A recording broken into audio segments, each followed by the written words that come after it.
Tes, tes. Assalamualaikum warahmatullahi wabarakatuh. Di sini kami akan mempresentasikan yaitu tentang HAM atau hak asasi manusia untuk memenuhi mata kuliah mata pelajaran pendidikan kewarganegaraan.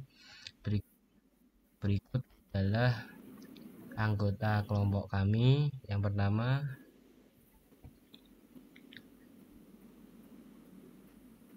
Perkenalkan, nama saya Ivan Maulana Anggita dengan NIM A11 2021 13298. saya Muhammad Nabil Aisy dengan NIM A112021 13302. Saya Nasim Umar Masaid dengan NIM A11 2021 13318. Saya Bojan Ustad dengan NIM A11 2021 13465. Saya Panjal Wariji dengan NIM A11 2021 13998. Selanjutnya itu pengertian HAM. Hak asasi manusia adalah hak-hak dasar yang dimiliki oleh manusia sesuai dengan kodratnya. Hak asasi manusia meliputi hak hidup, hak kemerdekaan atau kebebasan, hak milik, dan hak dasar yang melekat pada diri pribadi manusia dan tidak dapat diganggu-gugat oleh orang lain. Hak asasi manusia hakikatnya semata-mata bukan dari manusia sendiri, tetapi dari Tuhan Yang Maha Esa, sebagaimana tercantum di dalam pembukaan hak asasi manusia menurut ketetapan MPR nomor 17 MPR 1988 bahwa hak asasi manusia adalah hak-hak dasar yang melekat pada diri manusia secara kodrat, universal dan abadi sebagai anugerah Tuhan Yang Maha Esa. Selanjutnya ada pengertian HAM menurut para ahli. Yang pertama yaitu John Matterson, hak asasi manusia adalah hak-hak yang melekat pada setiap manusia yang tanpanya manusia mustahil dapat hidup sebagai manusia. Yang kedua ada dari John Locke, yaitu menyatakan bahwa hak asasi manusia adalah hak-hak yang diberikan oleh Tuhan Yang Maha Esa sebagai yang kodrati. Berdasarkan pengertian di atas tadi, diperoleh suatu kesimpulan bahwa HAM merupakan hak yang melekat pada diri manusia yang bersifat kodrati dan fundamental sebagai suatu anugerah Allah yang harus dihormati, dijaga, dan dilindungi oleh setiap individu, masyarakat, atau negara. Itu selanjutnya ada sejarah perkembangan HAM. Dengan adanya Perang Dunia mengakibatkan hak-hak asasi manusia tertindas. Oleh karena itu muncullah deklarasi hak asasi manusia universal yang dideklarasikan pada tanggal 10 Desember 1948. Naskah-naskah tersebut adalah sebagai berikut. Yang pertama yaitu Magna Carta atau Piagam Agung 1215, yaitu suatu dokumen yang mencatat beberapa hak yang diberikan oleh Raja John dari Inggris kepada beberapa bangsawan bawahannya atas tuntutan mereka. Naskah ini yang sekaligus membatasi kekuasaan Raja John.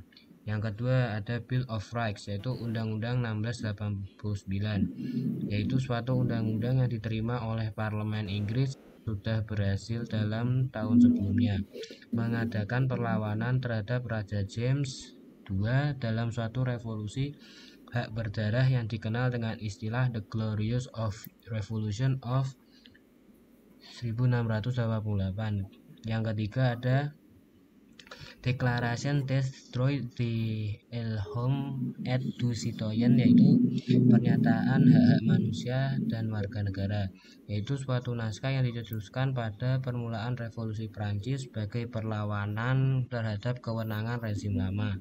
Yang keempat ada Bill of Rights, Undang-Undang Hak, yaitu suatu naskah yang disusun oleh rakyat Amerika pada tahun 1769 dan kemudian menjadi bagian dari Undang-Undang Dasar pada tahun 1791. Selanjutnya yaitu adalah bagaimana dengan pelaksanaan HAM di Indonesia. Pelaksanaan hak asasi manusia atau HAM di Indonesia mencakup berbagai aspek. Meskipun ada kemajuan, tantangan tetap ada, termasuk masalah pelanggaran HAM, perlindungan terhadap kelompok minoritas, dan peningkatan kesadaran akan HAM. Reformasi hukum dan upaya penguatan lembaga-lembaga penegak HAM terus dilakukan untuk meningkatkan perlindungan HAM di Indonesia. PBB memprakarsai dirinya sebagai Komisi HAM untuk pertama kali yang diberi nama Commission on Human Rights pada tahun 1946. Komisi inilah yang menetapkan secara terperinci hak-hak manusia di samping hak politik, yaitu hak ekonomi dan sosial. Untuk hak hidup, yang pertama itu hak hidup, kebebasan, dan keamanan pribadi. Yang kedua, larangan perbudakan. Yang ketiga, larangan penganiayaan. Yang keempat, larangan penangkapan, penahanan, atau pengasingan yang sewenang-wenang. Yang kelima, hak atas pemeriksaan pengadilan yang jujur. Hak keenam, hak atas kebebasan bergerak. Hak ketujuh, hak atas harta dan benda. Hak ke-8, hak atas kebebasan berpikir, menyuarakan hati nurani, dan beragam. Yang ke-9 yaitu hak atas mengungkapkan pendapat dan mencurahkan pikiran. Yang ke-10 yaitu hak atas kebebasan berkumpul dan berserikat. Yang ke-11 yaitu hak untuk turut serta dalam pemerintahan. Selanjutnya yaitu adalah deklarasi dunia ini juga menyebutkan beberapa hak sosial dan ekonomi yang penting. Yang pertama yaitu hak atas pekerjaan. Yang kedua hak atas taraf hidup yang layak. Yang selanjutnya termasuk makanan, pakaian, perumahan, dan kesehatan. Yang ketiga, hak atas pendidikan. Yang keempat, hak kebudayaan meliputi hak untuk terserta dalam kehidupan kebudayaan bermasyarakat, ambil bagian dalam kemajuan pengetahuan, dan hak atas perlindungan kepentingan moral dan material yang timbul dari hasil karya cipta seseorang dalam bidang ilmu, kesejahteraan, dan keseni. Rule of law, pengertian prinsip, strategi, fungsi, dan dinamika. Rule of law adalah suatu mekanisme hukum yang mengandung suatu gagasan bahwa keadilan dapat dilayani dengan cara pembuatan peraturan dan juga prosedur yang objektif, tidak memihak, juga tidak personal serta otonom. Rule of law adalah suatu doktrin hukum yang mulai muncul pada abad ke-19 bersamaan dengan kelahiran negara, konstitusi, dan demokrasi. Ia lahir sejalan dengan tumbuh suburnya demokrasi dan meningkatnya peran parlemen dalam menyelenggarakan negara dan sebagai reaksi terhadap negara absolut yang berkembang sebelumnya.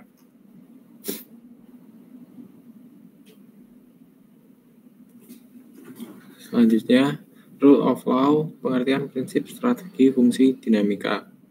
Rule of Law merupakan konsep secara common law di mana segenap lapisan masyarakat dan negara beserta seluruh kelembagaannya menjunjung tinggi supremasi hukum yang dibangun atas prinsip keadilan dan egalitarian. Rule of law adalah rule by the law dan bukan rule by the man.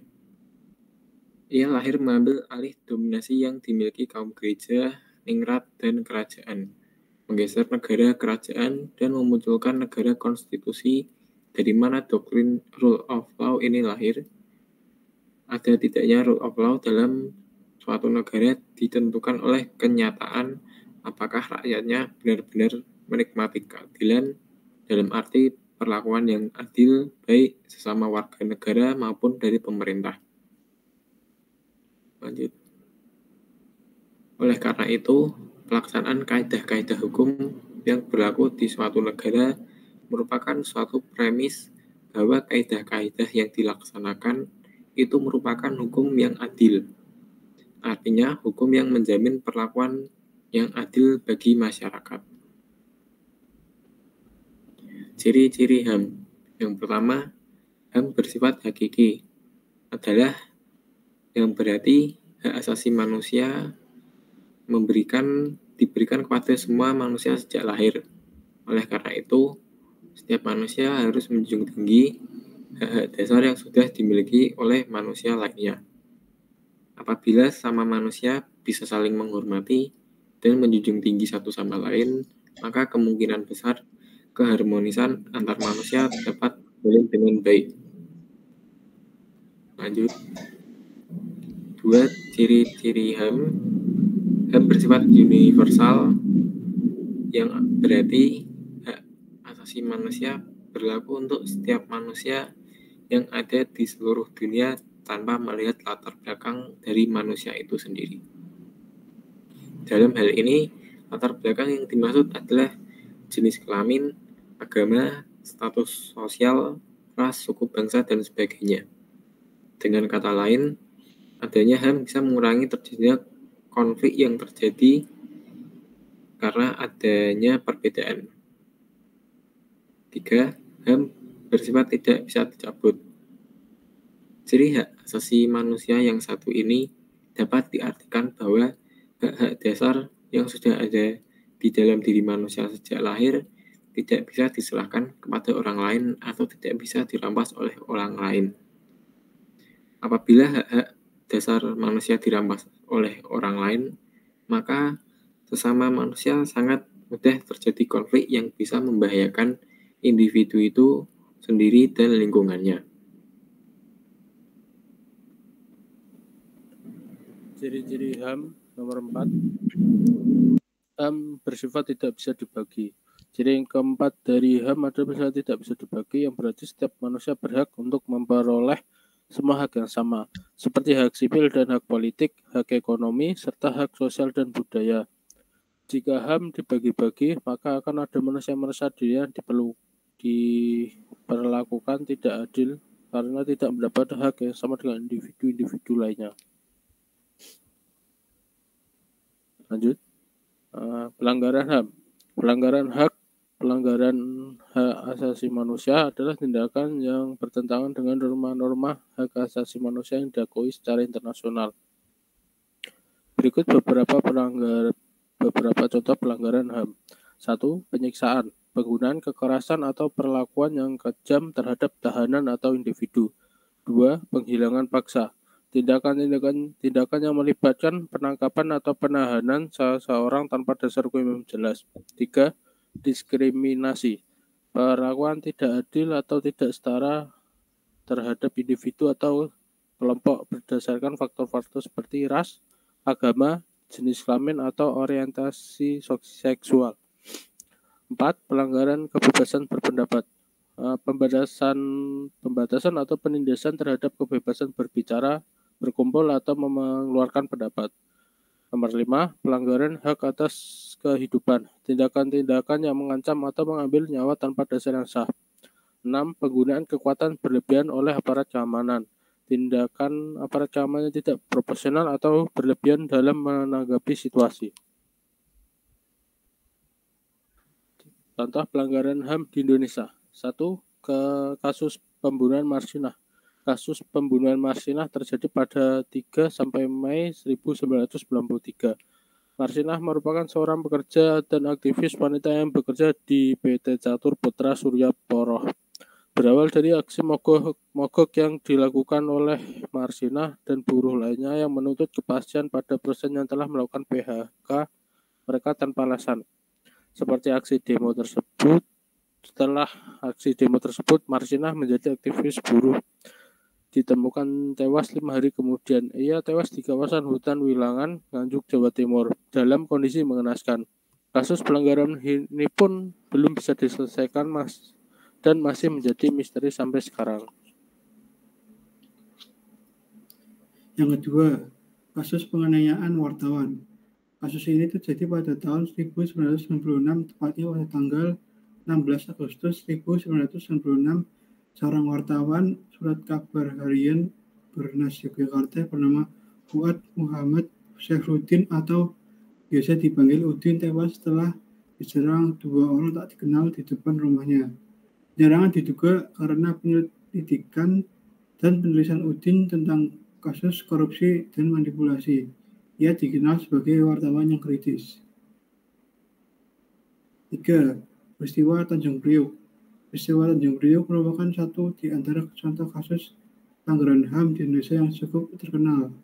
Kasus ini terjadi pada 1984 antara aparat dengan warga sekitar, memicu peristiwa terjadi akibat masalah SARA dan unsur politis. Warga sekitar melakukan demonstrasi pada pemerintah karena menolak pemindahan makam keramat Mbah Priok. Hal ini memicu bentrok antara warga dengan anggota polisi dan TNI. Diperkirakan ratusan korban meninggal dunia akibat kekerasan dan penembakan akibat bentrok yang terjadi. Kesimpulan, untuk menyimpulkan presentasi ini, dapat kita pahami bahwa pemahaman dan penghormatan terhadap hak asasi manusia adalah fondasi utama bagi masyarakat yang berkeadilan. Penerapan nilai-nilai HAM bukan hanya tanggung jawab pemerintah, melainkan juga kewajiban setiap individu untuk memastikan keberlanjutan dan perkembangan hak-hak dasar manusia. Oleh karena itu, mari bersama-sama berkomitmen untuk mendukung dan mempromosikan HAM agar dunia ini menjadi tempat yang lebih aman, inklusif, dan menghargai hak setiap individu. Cukup sekian presentasi dari kami. Mohon maaf bila ada salah kata atau ucapan. Wassalamualaikum warahmatullahi wabarakatuh. Waalaikumsalam warahmatullahi wabarakatuh.